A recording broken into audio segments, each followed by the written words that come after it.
Metroid Prime was a monumental game release back in 2002. The story of its development and the amount of doubt that was cast in this game has been told dozens of times, but if you're unfamiliar, just know that basically no one at the time thought this game would be as much of a critical success as it is. But what specifically was it about this game that allowed it to become such a beloved entry into the Metroid franchise? What did rookie developer Retro Studios do with this game to translate the Metroid formula into a three-dimensional world without missing a beat? There may be several answers to those questions, but I think the one that covers the most points is the excellence of the game's level design. In theory, Metroid Prime attempts to replicate the level design of its two-dimensional brethren by providing a semi-continuous, interconnected world spanning several different regions. In practice, though, the world of Metroid Prime is broken down into 5 separate levels connected at various points by a system of elevators. These include the rainy, jungle-like Talon overworld, the deserty ancient architecture of Chozo Ruins, the tunnel-like and lava-based Magmoor Caverns, the snowy and surreal Phendrana Drifts, and the eerie, toxin-covered corridors of Phazon Mines. Truthfully, any one of these areas is deserving of its own full design breakdown, but it's the last two that we'll be taking a look at today. Because while one is a first-class example of how a Metroid game can and should be designed, the other is the start of this game's ultimately repetitive downfall and a departure from the rest of the game's design philosophy. This is the level design of Metroid Prime's Phendrana Drifts and Phazon Mines. To be fair, it can be difficult to assess any one of Metroid Prime's levels as an individual entity, because the game is structured in a way that has you frequently traveling back and forth between areas. There are interactions between levels that are important, and that affects your overall experience with and response to the game. So from an analysis perspective, I'll try to stick mostly to actual design details contained within each level, but there are parts during which I'll be referring to systems in the levels in the context of the Metroid Prime world as a whole. Metroid Prime has been praised for how distinct each region feels from the rest, and for good reason. The variety in design here is pretty astounding, both in the look and feel between levels and the gameplay elements found within each one. Developer Retro Studios takes the aesthetic tropes often used to differentiate areas in games and adapts them to the Metroid world, creating 5 unique levels that still all feel like part of the same planet and the same story. Now, to understand what both Phendrana Drifts and Phazon Mines are, we should first take a brief look at the areas that come before them, as each one serves its own unique purpose in building the game. Talon Overworld is, of course, the game's main hub. It's where you start your adventure after a brief tutorial. It connects to 3 of the other levels, and it contains the central objective of the game, the Impact Crater, which, to put it briefly, is basically where all the trouble on this planet is stemming from. The first true level that you'll come across is Chozo Ruins, which is one of the most well-designed introductory levels I can think of. It's paced perfectly to keep you flowing from objective to objective, gradually stringing puzzle and exploration elements together to create more and more complex sequences, all the while providing you with items of progression and introducing you to the overall structure of the Metroid series. It tells you exactly what the game is about in a super dense, continuously flowing sort of way. Soon after, you'll come across Magmoor Caverns, which serves less as its own expansive area of exploration and more as a long, interactive transportation network between the game's other regions. This is in stark contrast to the rest of the levels in Metroid Prime, which are typically designed as complex, maze-like worlds that continuously circle back and open up upon themselves as you progress. It's no coincidence that this is the midpoint level, at least as far as the order in which you access them.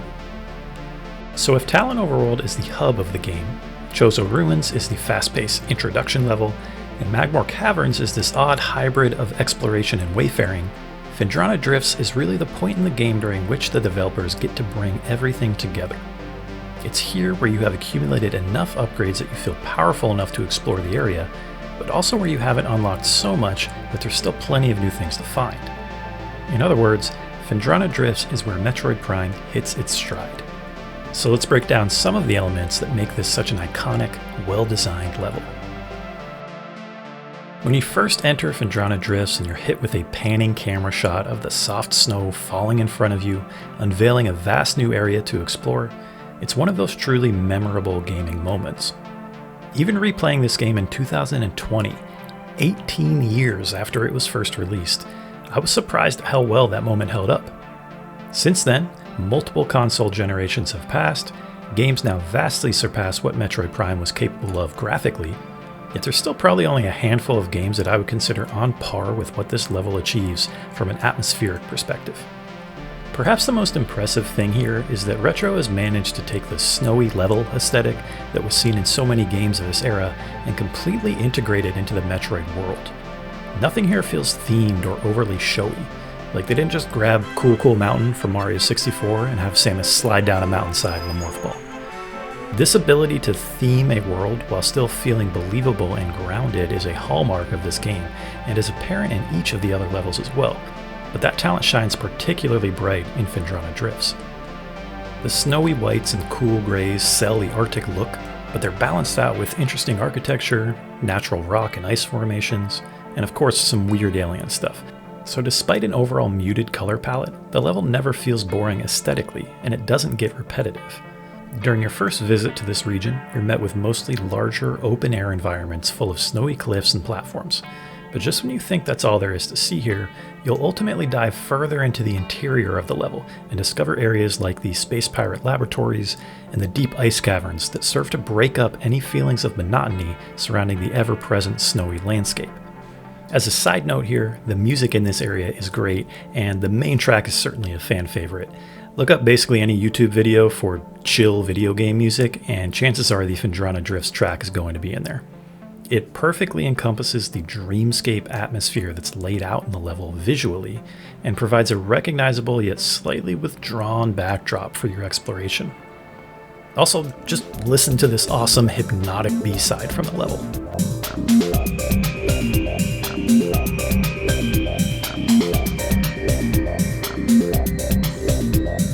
But most important to the design of Phendrana is the excellent pacing that Metroid Prime is known for. It takes the satisfying loop of exploration to progression back to exploration that's introduced in Chozo Ruins, and it fleshes it out to an even higher degree.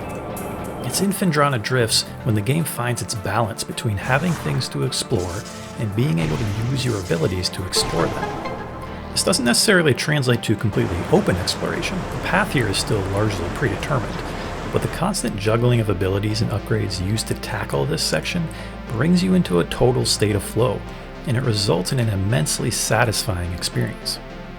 Part of Metroid Prime's beauty is that no one element is particularly complex, but the way it strings all of its elements together into one cohesive, flowing style of play is something that very few developers have achieved before or since.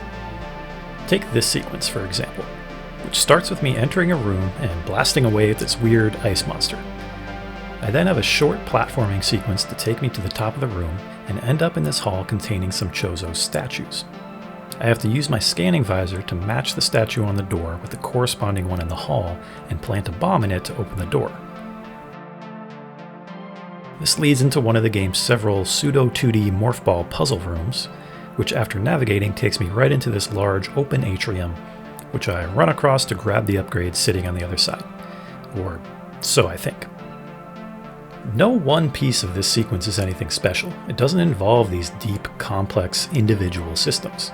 But the way in which the game strings these small pieces together seamlessly and consistently from one room to the next, that's what makes Metroid Prime go. That's where it feels most balanced. This point of balance is where any Metroid-style game feels and plays best, and it's where the developers try to keep you for as long as possible, because it's a formula that's proven extremely effective at providing a rewarding experience for the player. But there's a flaw in the blueprint, because no game can maintain this equilibrium forever, and eventually you have to step down from it. And this is where we enter Phazon Mines.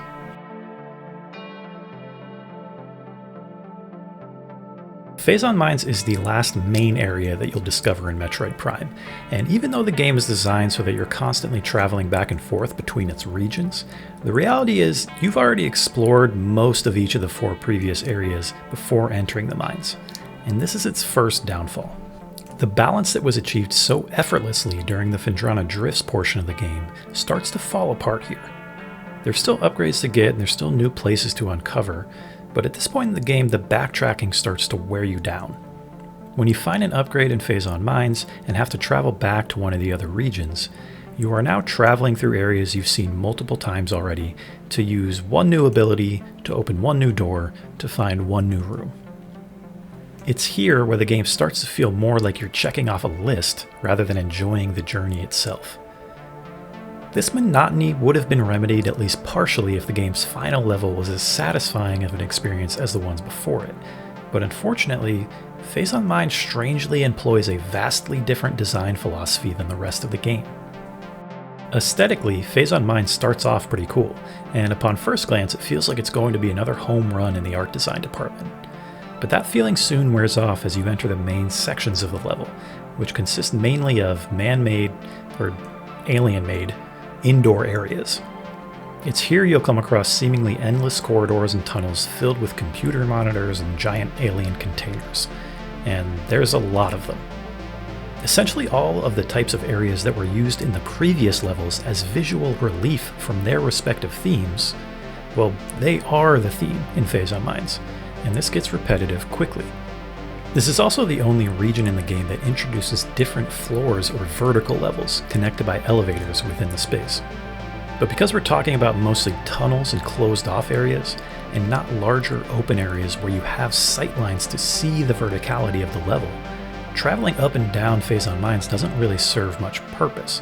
The elevator rooms just connect directly to the next corridor in a linear fashion.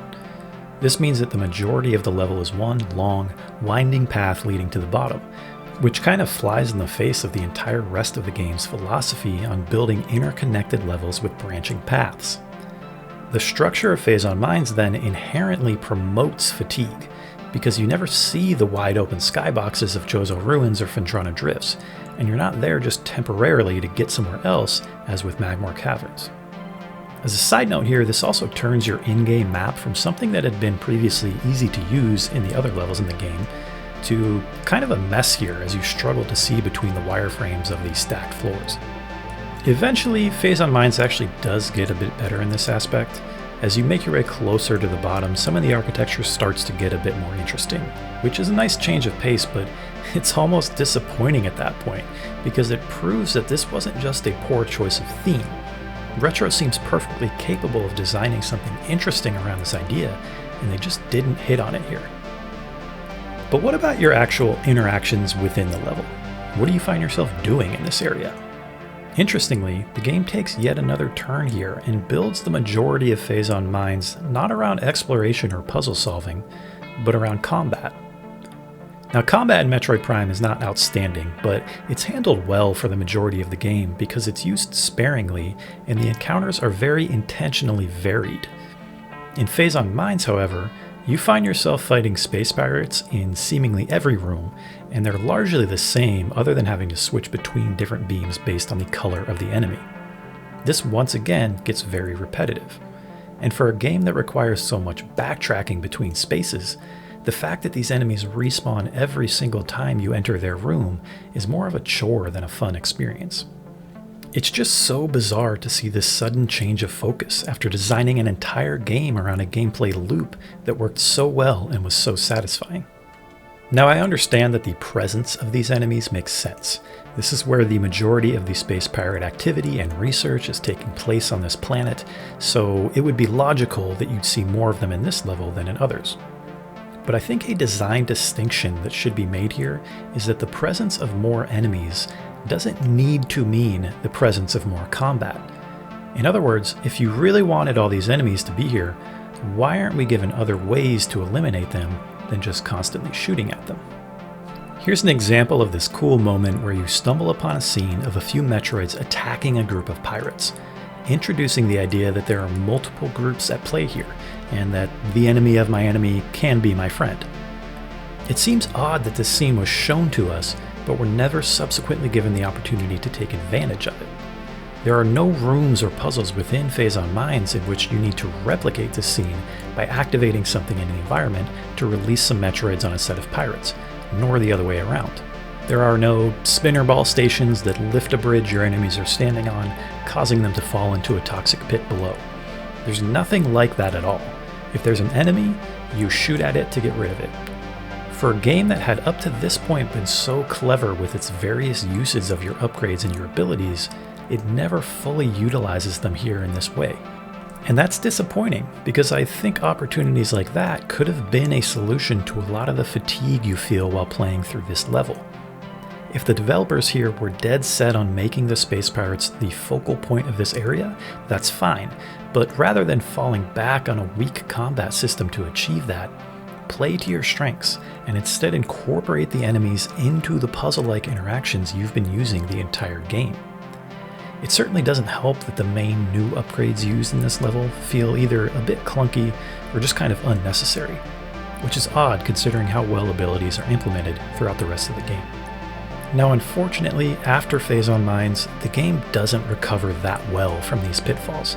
In fact, I think many would argue that some of them get even worse during the last portion of the game, but that's not the point of this video.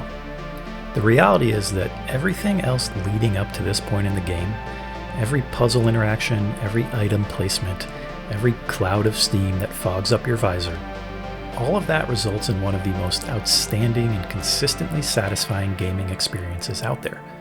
It's not unreasonable to say that the disappointment of Phazon Mines is a result of the standard set by the continuously great level design leading up to it, not the least of which is the snow-filled arena of Phendrana Drifts. This video series focuses on exceptional or unique examples of level design, and Phendrana Drifts is that example. It's a visually pleasing, varied, and well-paced environment that utilizes a rewarding gameplay system at its peak. It perfectly translates the Metroid formula to the three-dimensional space, and arguably even improves upon it. Phazon Mines has the unenviable task of following that up. And if Metroid Prime as a whole is an example of how expectations of greatness can be met and even surpassed, Phazon Mines is an example of what can happen when they're not.